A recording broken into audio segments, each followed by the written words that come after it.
Well, Shaka Hislop, I'm not sure how much time Mikel Arteta will spend looking back for the highlights of that game, but he won't care. That's a vital 3 points for the Gunners at a very tricky venue against West Ham. Yeah, it was. Probably came at a good time with West Ham firmly focused on that second leg of the Europa League semi-final against Eintracht Frankfurt. And no, you're right. Right now, it doesn't matter how good the football is. The only thing that matters is the result. And especially when you put this into context of Arsenal losing 3 games and then responding with wins against Manchester United, Chelsea, and now West Ham. So how it came about is irrelevant. The fact that they got those wins, and I'll look at myself here, on the back of those 3 defeats that I spoke about, I really questioned Arsenal's mentality. Now, all of a sudden, the 3 wins on the back of my questioning that mentality has said everything but that I was accusing them of. They've shown a resolve, they've shown a certain maturity and an ability to, I'm not sure you'll call this an ugly win, but it certainly was 3 points that they had to grind out, calling on their 2 centre-backs from set pieces, calling on good goalkeeping, calling on good refereeing. But all in all, I think the 3 points were deserved and maybe not that surprising. As someone that played for West Ham knows how dangerous a threat they can be from set plays, were you slightly surprised that they conceded 2 goals to centre-backs? The first from Holding, I thought, was just a very good header. I could hear Stevie Nicol shouting in the distance about having somebody on either post. But that being said, those are decisions made by the manager, and you live and die by those. And nobody's going to question David Moyes, least of all me, given some of my earlier criticisms around him and how good West Ham have been ever since. The second, I think I'm wondering who dropped the ball in terms of responsibility around Gabriel, because he found himself very free, albeit a set piece that you think is headed out and that gets recirculated. You have to stick with whoever's your marking assignment until the ball is well cleared. As we record, it is right after the end of the game, and I think it was Declan Rice who was responsible for Gabriel. I'll go back and watch the highlights and the replays to confirm that. But again, there's so little about Declan Rice that you can criticize given the breadth of his work. But on the back of this, I just thought again maybe he dropped the ball in that regard.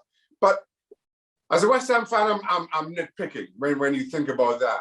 And I always felt that West Ham would drop off back end of the season. We've seen it in seasons gone, and especially with this Europa League run, you can fully understand and sympathise with West Ham not being their best selves. Eddie Nketiah played the full game once again. He seems to be becoming a bit of a favourite of Mikel Arteta. What's the difference between Nketiah leading the line and Lacazette leading the line for Arsenal? I thought Nketiah's willingness to run in behind. And at times, when West Ham enjoyed good possession, Nketiah was up front all on his own and willing to run at defenders, willing to take chances in maybe a way that Lacazette didn't.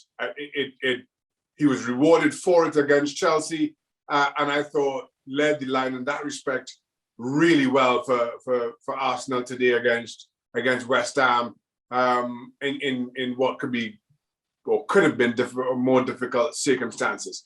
So credit to Nketiah, but I'll also add credit to Holding for his goal. I thought he defended really well. There was one block from was it Bowen? I'm trying to remember in the first half that I thought was simply outstanding. Ramsdale again continues to be exceptional. I spoke about good refereeing and his challenge, I'll say in air quotes, on Bowen. I thought again the referee got that spot right, and this is got that spot on, and that's coming from a West Ham fan. And another player I'd like to give a lot of credit to, El Neni, coming in for Thomas Partey, who has been simple.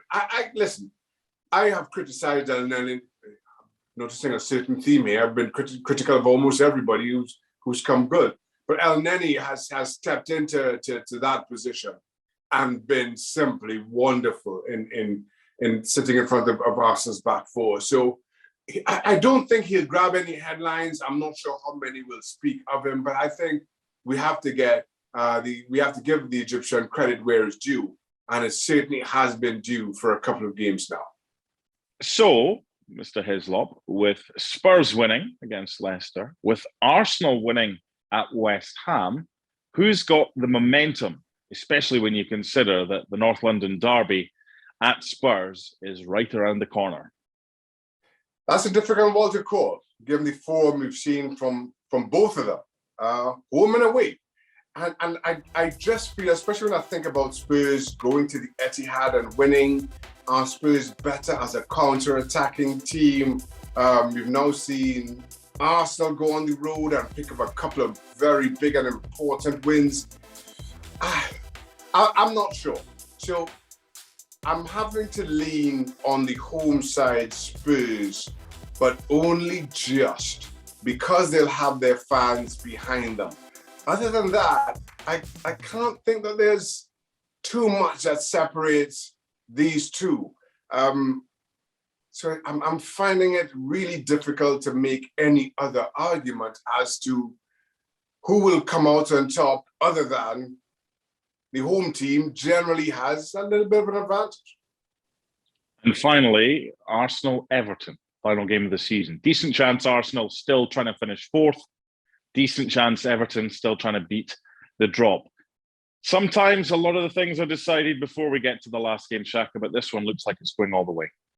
It's going all the way. And so much around about the league is going to be decided up until that last kick. Chelsea will finish third. We kind of know who's mid-table. There's 7 or 8 teams who are just going to be there and not really playing for much. We know who the top 2 are, but we have no idea the order. We have no idea who's going to finish 4th, 5th, or 6th. We have no idea who's going to finish in the bottom 3. And really, with 4 games to go, I don't think we've ever had a league season with so much at stake this late on, with things being as close as they are. I'm not sure I can call any of those 3 races. I can hazard a guess, but I won't have a lot of confidence in any of my 3 picks. And I feel I'm not the only one who feels that way. This is absolutely fantastic. Strap yourselves in, buckle up, because it's going to be a bumpy ride with a lot still to decide. Thanks so much for watching ESPN on YouTube. And for more sports highlights and analysis, be sure to download the ESPN app. And for premium content and live streaming, subscribe to ESPN Plus.